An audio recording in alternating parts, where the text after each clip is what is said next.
friends and families, welcome to free baking class by Elfin. இன்னைக்கு ஒரு சிம்பிளான ingredient வச்சு சிம்பிளாக ஒரு ரோஸ் குக்கீஸ் தான் பண்ண போகிறோம். ஸோ வீடியோவை ஸ்கிப் பண்ணாமல் பாருங்கள். வீடியோ பிடிச்சிருந்துச்சுன்னா லைக் பண்ணி ஷேர் பண்ணி கமெண்ட் பண்ணுங்கள். பக்கத்தில் இருக்க பெல் ஐக்கானை கிளிக் பண்ணி ஃப்ரீ பேக்கிங் கிளாஸில் ஜாயின் பண்ணிக்கோங்க. ஓடிஜியை டைமரை 10 மினிட்ஸ்க்கு ஆன் பண்ணிவிட்டு டாப் அண்ட் பாட்டம் ராட் செக்ஷனை ஆன் பண்ணிவிட்டு கரெக்டாக 170 டிகிரியில் ப்ரீ ஹீட் ஆன் பண்ணிக்கோங்க. இல்லை உங்கள்கிட்ட ஓடிஜி இல்லைன்னா நீங்கள் கேஸ் அடுப்பில் பண்ணுறீங்கன்னா சின்ன பர்னரை ஆன் பண்ணிவிட்டு அதை சிம்மில் வச்சுட்டு அதுக்கப்புறமா அதே மேலே ஒரு குக்கரோ இல்லை அடிக்கணமான பாத்திரமோ வச்சுக்கோங்க. நான் இங்கே குக்கர் வைக்கிறேன். இந்த குக்கரை வச்சுட்டு உள்ளே சென்டரில் ஒரு ஸ்டாண்டோ அல்லது இந்த மாதிரி ஒரு டிஃபன் பாக்ஸோட மூடியோ சென்டரில் வச்சுக்கோங்க. அது மேலே தான் நம்ம பேக் பண்ணுற பிளேட்டை வைக்க போகிறோம். வச்சுட்டு மூடியில் கேஸ்கட் அந்த உள்ளே இருக்குள்ள ரப்பர் அது போட தேவையில்லை. அதே மாதிரி மேலே இருக்க விசிலும் நம்ம சேர்க்க தேவையில்லை. இப்போ நம்ம குக்கரை க்ளோஸ் பண்ணிவிட்டு 10 நிமிஷத்துக்கு ப்ரீ ஹீட் ஆன் பண்ணிக்கலாம். முக்கியமாக கேஸ் சிம்மில் தான் இருக்கணும். ஓகேவா? பேக்கிங் ட்ரேயில் ஏதோ ஆயில் எதுவுமே அப்ளை பண்ண தேவையில்லை. ஜஸ்ட் ஒரு பட்டர் பேப்பர் மட்டும் போட்டு எடுத்து வச்சுக்கலாம். குக்கரில் வைக்கிறதுக்கு நார்மல் ஒரு சில்வர் பிளேட்டில் லைட்டாக அதே அளவுக்கு பட்டர் பேப்பர் மட்டும் கட் பண்ணி வச்சுருக்கேன். இப்போ ஒரு ட்ரையான பவுல் எடுத்துக்கலாம். இந்த பவுலில் கரெக்டாக 1/4 கப் அளவு அன்சால்ட்டு பட்டர் எடுத்திருக்கேன். நல்லா சாஃப்டாக இருக்கணும். அதே மாதிரி பட்ரு கூலிங்காக இருக்கக்கூடாது. ஃப்ரிட்ஜிலேருந்து எடுத்து ஒரு 3 மணி நேரம் ஆனதுக்கப்புறம் இந்த மாதிரி ஒரு சாஃப்ட்னஸ் வரும். கரெக்டாக 1/4 கப் அளவு, அதாவது 55 கிராம் அளவு எடுத்திருக்கேன். ஸோ இதை நம்ம அந்த பவுலில் சேர்த்துக்கலாம். இந்த பட்டரை விஸ்கு வச்சு நல்லா ஒரு நிமிஷத்துக்கு நல்லா பீட் பண்ணி எடுத்துக்கலாம். அதாவது விஸ்கு வச்சே கலந்து எடுங்க. லைட்டாக அந்த டார்க் எல்லோ லைட் எல்லோவாக வர்ற வரைக்கும் பீட் பண்ணி எடுத்துக்கலாம். இந்த மாதிரி ஒரு ஸ்மூத்தான டெக்ஸ்சருக்கு வந்ததுக்கப்புறம் நம்ம 1 டீஸ்பூன் அளவு வெண்ணிலா எசன்ஸ் சேர்த்துக்கிறேன். உங்களுக்கு வேணும்னா நீங்கள் பட்டர் எசன்ஸ் கூட சேர்த்துக்கலாம், ஒன்றும் பிரச்சனை இல்லை. இது கூடவே கரெக்டாக 1/3 கப் அளவு பவுடர் சுகர் எடுத்திருக்கேன்.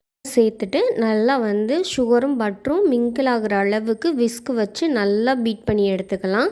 மாதிரி ஒரு ஸ்மூத்தான பேஸ்ட்டாக வர்ற வரைக்கும் பீட் பண்ணி எடுத்துக்கலாம். இப்போ இது மேலே ஒரு ஜல்லடை வச்சுட்டு இதில் 250 ml கப்பில் 3/4 கப் அளவு மைதா எடுத்திருக்கேன். அதாவது கரெக்டாக 90 கிராம் அளவு எடுத்திருக்கேன். இது கூடவே 1 டீஸ்பூன் அளவு கார்ன்ஃப்ளவர் மாவு எடுத்திருக்கேன். இது எல்லாத்தையும் சேர்த்துட்டு ஒன்றா சலிச்சு எடுத்துக்கலாம். கூடவே 1 பிஞ்ச் அளவு உப்பு சேர்த்துட்டு இது எல்லாத்தையும் நல்லா மிக்ஸ் பண்ணி எடுத்துக்கலாம். கொஞ்சம் ட்ரையாக தான் இருக்கும். கொஞ்சம் நல்லா மிக்ஸ் பண்ணதுக்கப்புறம் மாதிரி ட்ரையாக தான் இருக்கும். இதில் நம்ம காய்ச்சி ஆற வச்ச பால் ஒரு 3 டேபிள் ஸ்பூன் 3லேருந்து 3.5 டேபிள் ஸ்பூன் அளவு வரைக்கும் நம்ம எடுத்துக்கலாம். 3 டேபிள் ஸ்பூன் கரெக்டாக யூஸ் பண்ணிங்கன்னா இந்த மாதிரி ஒரு டெக்ஸ்சரில் வரும். 3 டேபிள் ஸ்பூன் காய்ச்சி ஆற வச்ச பால். ஓகேவா? இதை நல்லா கலந்ததுக்கப்புறம் நான் 1 m நாசில் எடுத்திருக்கேன். அதை ஒரு பைப்பிங் பேக்கில் போட்டுட்டு நம்ம ரெடி பண்ணி வச்சுருக்க பேட்டரையும் அதுக்குள்ளே சேர்த்துடலாம். இந்த மாதிரி ஃபுல்லாக பைப்பிங் பேக்கில் போட்டுட்டு ஃபஸ்ட் குக்கரில் வைக்கிறதுக்காக ரெடி பண்ணியிருந்த பிளேட்டில் நம்ம ஒவ்வொரு குக்கீஸாக போட்டு எடுத்துக்கலாம். நம்ம விருப்பம் தான். உங்களுக்கு எப்படி பிடிக்குதோ அந்த மாதிரி டிசைனில் போட்டு எடுத்துக்கோங்க. இப்போ நம்ம குக்கரில் வைக்கிற பிளேட்டை தனியாக எடுத்து வச்சுட்டு அடுத்து ஓடிஜியில் வைக்க வேண்டிய பிளேட்டில் போட்டு எடுத்துக்கலாம். ஓடிஜியில் வைக்க வேண்டிய ட்ரேலையும் இந்த மாதிரி சின்ன சின்ன குக்கீஸாக போட்டு எடுத்துக்கிறேன். பார்க்கவே அழகாக இருக்குது. அதே மாதிரி டேஸ்ட் வைஸும் சூப்பராக இருக்கும். ஸோ கம்பல்சரி ட்ரை பண்ணி பார்த்துட்டு ஃபீட்பேக் சொல்லுங்கள்.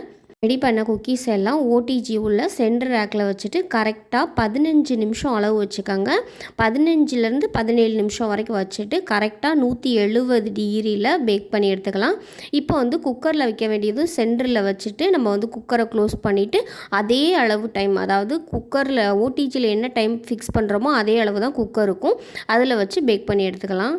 15 நிமிஷத்துக்கு அப்புறம் நல்லா குக்கீஸ் வெந்துருச்சு. லைட்டாக தொட்டு பார்த்தீங்கன்னா சாஃப்டாக இருக்கிற மாதிரி தான் இருக்கும். ஆனால் வெளியில் எடுத்து ஆறுனதுக்கப்புறம் நல்லா ட்ரை ஆயிரும். சூப்பராக கிறிஸ்பியாக இருக்கும். ஸோ நல்லா ஆறுனதுக்கப்புறம் நம்ம ஒரு ஏர் டைட்டான பாக்ஸில் போட்டு ஸ்டோரேஜ் பண்ணி வச்சுக்கலாம்.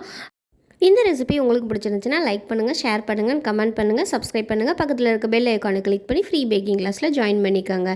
நீங்கள் ஃப்ரீயாகவே பேக்கிங்கிறதுக்கு நாங்கள் உங்களுக்கு ஹெல்ப் பண்ணுறோம். Thank you for all.